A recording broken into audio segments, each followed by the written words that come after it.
Namaste, I'm Sunmeet. I'm an entrepreneur and I love to share my knowledge through workshops and talks.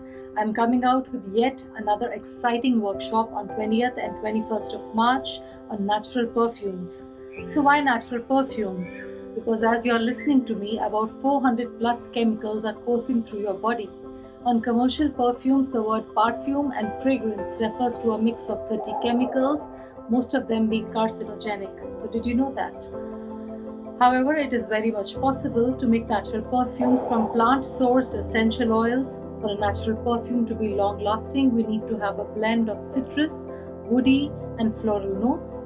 Using natural plant-based essential oils rather than synthetics to create a fragrance brings emotional and physical healing properties such as calming, energy-enhancing, relaxing, or mood-lifting. A healthy body typically has a frequency ranging from 62 to 78 MHz, while disease begins at 58 MHz. Essential oils start at 52 MHz and go as high as 320 MHz, which is the frequency of rose oil. Rose oil helps us to love one another unconditionally.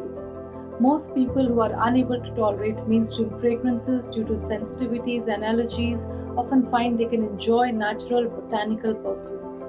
Natural fragrances aren't meant to be intense and loud like many mainstream perfumes. They are mild, but they are safe. Commercial deodorants used on the armpits can block the pores, hamper lymphatic drainage, and lead to breast cancer. Natural perfumes can be used on the skin safely, unlike commercial ones, and they cause no harm or hormonal imbalances. So if any of this resonates with you, come join me in this workshop on 20th and 21st March. Details to register are on the Wellcure website. So that's it from me for today, and I'll see you in the next one. Bye.